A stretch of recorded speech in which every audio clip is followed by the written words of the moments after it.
নমস্কার বন্ধুরা, আশা করছি আপনারা সবাই ভালো আছেন, সুস্থ আছেন। শুরু করছি আজকের নতুন ব্লগ।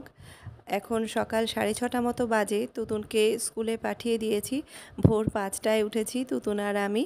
তারপর ওকে রেডি করে দিয়েছি। এখন ওর বাবা গেছে ওকে স্কুলে দিয়ে আসতে। তারপর আমি একটু টুকটাক কাজকর্মগুলো সেরে নিচ্ছি। এখন যেমন বিছানাটা আগে গুছিয়ে নিচ্ছি। আর আজকে আপনাদের বলবো মানসিক অস্থিরতা থেকে মুক্তি পাওয়ার কিছু প্রয়োজনীয় টিপস। তো যখন আমাদের মনের ইচ্ছার বাইরে খারাপ কিছু ঘটে তখনই মূলত আমরা মানসিক অস্থিরতায় ভুগতে থাকি। তো এরকম তো সবারই হয়ে থাকে যে কেউ মানসিক অস্থিরতায় ভুগতে পারে। তাই কিছু সঠিক উপায়ে মানসিক অস্থিরতা কাটিয়ে উঠতে পারলে জীবনযাপন সহজ ও সুন্দর হবে। তো সেগুলোই আজকে আপনাদের সাথে আলোচনা করব। তো প্রথমেই বলবো, যখন মানসিক অস্থিরতায় ভুগবেন তখন সব রকম খারাপ চিন্তা করা থেকে দূরে থাকার চেষ্টা করুন। মূলত খারাপ চিন্তা থেকেই মানসিক অস্থিরতাটা তৈরি হয়, কিন্তু চেষ্টা করতে হবে সেই সমস্ত খারাপ চিন্তাগুলোকে দূরে সরিয়ে রাখার। বরং ভালো কিছু চিন্তা করুন যেগুলো আপনাকে মানসিক শান্তি দিতে সাহায্য করবে। একবার এরকমভাবে ভেবে দেখুন, দেখবেন মানসিক অস্থিরতা এক নিমেষেই আপনার মন থেকে দূর হয়ে যাবে। যখনই ভোরবেলা ঘুম থেকে ওঠা শুরু করি তখন যে কোনো কাজই সুষ্ঠুভাবে করতে পারি, আর শরীর মন দুটোই অনেক ফ্রেশ থাকে। আর যদি একটু দেরি হয়ে যায় তখনই যেন সময়ের সাথে ছুটতে হয়। তুতুনকে স্কুলে দিয়ে আসতে গেছে ওর বাবা, ফিরে আসলে তারপরে চা করব। আসলে এত সকালে ওদের স্কুল থাকে, তো সেই জন্য তুতুনকে রেডি করে আগে স্কুলে পৌঁছে দিয়ে এসে তারপরে আমরা চাটা খাই। তো এবার রান্নাঘরে চলে এলাম, এখন চাটা বানিয়ে নিয়েছি। আর যেটা বলছিলাম, 2 নম্বরে বলবো, যখনই আপনি মানসিক অস্থিরতা বোধ করবেন চেষ্টা করবেন বাইরে থেকে একটু ঘুরে আসতে, বা যদি সেটা সম্ভব না হয় ফোন করে কাছের মানুষদের সঙ্গে কথা বলতে পারেন কিছুক্ষণ। একা একা যদি ঘরের কোনায় চুপ করে বসে থাকেন বা নিজেকে বদ্ধ ঘরে আটকে রাখেন তাহলে আপনার মানসিক অস্থিরতা বাড়বে। তাই মন কেমন করলে বাইরে থেকে বেরিয়ে আসুন, আপনার মনের অস্থিরতা অনেকখানি কমে যাবে। আর এদিকে চাটা শেষ করে রান্নাটা বসিয়ে দিলাম। ঝিঙে আলু পোস্ত করব। রান্নাটা তো প্রতিদিনেরই একটা বড় কাজ, তো এটা যদি একটু তাড়াতাড়ি হয়ে যায় তাহলে একটু নিশ্চিন্ত হওয়া যায়। আর এবার 3 নম্বরে বলবো, কোনো বিষয় নিয়ে অতিরিক্ত চিন্তিত হলেও কিন্তু আপনার মধ্যে মানসিক অস্থিরতা দেখা দিতে পারে।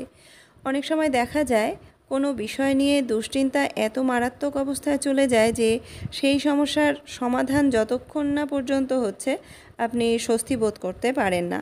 তো এরকম অবস্থায় আপনার কাজ হবে দুশ্চিন্তার কারণ নিয়ে ভালোভাবে ভাবা, আর এর ভালো খারাপ দুটো দিক নিয়েই মনের মধ্যে একটা পরিকল্পনা তৈরি করে ফেলা।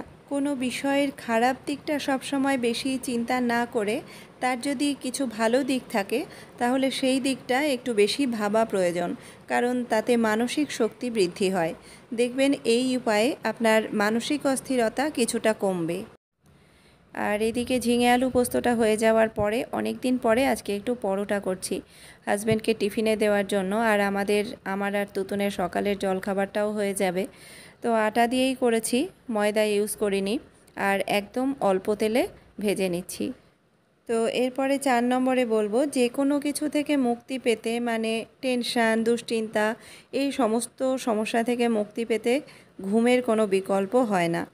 তো আপনার মানসিক অস্থিরতা কমাতেও তাই ঘুমটা ভীষণ প্রয়োজন।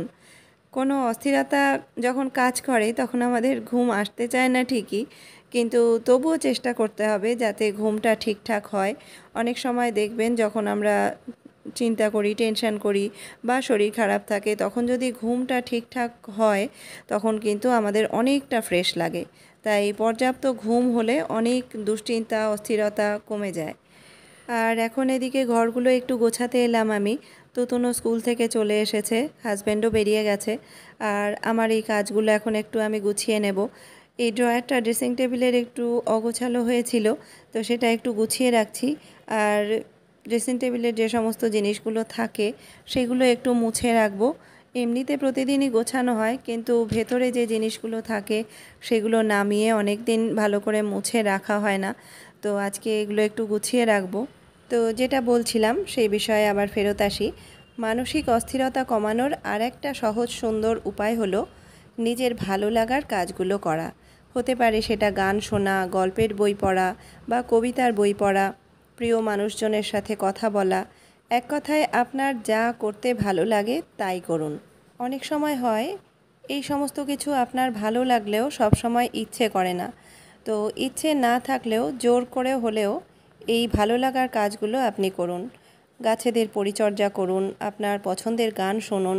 তো এইভাবে একসময় আপনার ভালো লাগার কাজগুলো করতে করতে একটা সময় দেখবেন অস্থিরতা কখন স্থিরতায় রূপান্তরিত হয়েছে।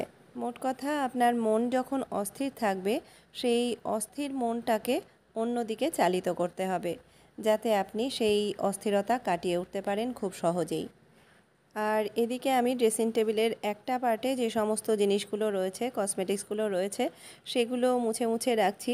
আর ভেতরটাও একটু মুছে রাখলাম ড্রেসিং টেবিলের।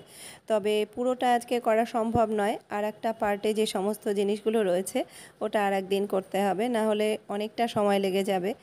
তো এরপরে 6 নম্বরে বলবো, মানসিক অস্থিরতা কমাতে আপনি মেডিটেশন করতে পারেন, আবার চাইলে ব্যায়ামও করতে পারেন। অনেক সময় শারীরিক দুর্বলতা থেকেও মানসিক অস্থিরতা দেখা যায়। তো সেই জন্য আপনার খাবার রুটিনের প্রতি একটু খেয়াল রাখতে হবে। ফাস্টফুড এড়িয়ে চলতে হবে, স্বাস্থ্যকর খাবার খেতে হবে। তো এই সমস্ত দিকগুলো একটু খেয়াল রাখতে হবে। এরপর 7 নম্বরে আরেকটা উপায় বলবো, ফেলে আসা জীবনের কিছু ভালো স্মৃতি মনে করুন। অর্থাৎ আপনার সুসময় নিয়ে ভাবুন। প্রত্যেক মানুষেরই কিছু আনন্দের মুহূর্ত থাকে। তো সেই রকম কিছু আনন্দের মুহূর্ত যা আপনার জীবনে ছিল, সেই রকম মুহূর্তগুলোকে মনে করুন যা আপনার মনের মধ্যে গেঁথে আছে। তো সেগুলো যখন মনে করবেন তখন দেখবেন আপনার নিজের অজান্তেই আপনার মুখে হাসি ফুটে উঠেছে। নিজের ভালো থাকাটা কিন্তু অনেকখানি নিজের উপর নির্ভর করে। তাই যেসব বিষয়গুলো মনের উপর চাপ সৃষ্টি করে, মনকে অস্থির করে তোলে, সেই সব বিষয়গুলো যতটা সম্ভব কম মনে করা যায়, কম ভাবা যায়, ততটাই নিজের জন্য ভালো। বরং জীবনের সুন্দর মুহূর্তগুলোকে নিয়ে বেশি করে ভাবা উচিত। এই স্টাডি টেবিলটা যেহেতু জানলার পাশে, তাই ধুলোটাও বেশি পড়ে। সেই জন্য প্রতিদিন মোছার পরেও মনে হয় যেন আবার ধুলো পড়ে আছে। তো যাই হোক, এর পরের পয়েন্টে আসি। মানসিক অস্থিরতা যখন তৈরি হয় তখন যদি আপনি নিজেকে সবার কাছ থেকে আলাদা করে একা থেকে অস্থিরতার বিষয়টি নিয়ে ভাবতে থাকেন, তাহলে এই অস্থিরতা কখনোই কমবে না, বরং বাড়বে। তাই এমন অবস্থায় যে পরিস্থিতিতে আছেন সেটা ত্যাগ করে ফেলুন। আর এবার সবশেষে বলবো, অস্থিরতার পিছনে যে কারণগুলো কাজ করে সেগুলো তো সবসময় দূর করা সম্ভব নাও হতে পারে। তাই পরিস্থিতির সঙ্গে নিজেকে মানিয়ে নেওয়ার চেষ্টা করুন আর নিজের উপর ক্ষতিকর প্রভাবগুলো কমিয়ে ফেলার চেষ্টা করুন। আশা করি এই টিপসগুলো আপনার মানসিক অস্থিরতা কমিয়ে জীবনের মুহূর্তগুলো আরও সুন্দর করতে সাহায্য করবে। আর আজকের ভিডিওটাও এখানেই শেষ করছি। যদি ভিডিওটা ভালো লাগে তাহলে একটা লাইক করে দেবেন আর কমেন্ট সেকশানে গিয়ে জানাতে পারেন ভিডিও সম্পর্কে আপনার মতামত। আবার দেখা হচ্ছে নতুন কোনো ব্লগে নতুন কোনো বিষয় নিয়ে। আপনারা প্রত্যেকে ভালো থাকবেন, সুস্থ থাকবেন, আনন্দে থাকবেন।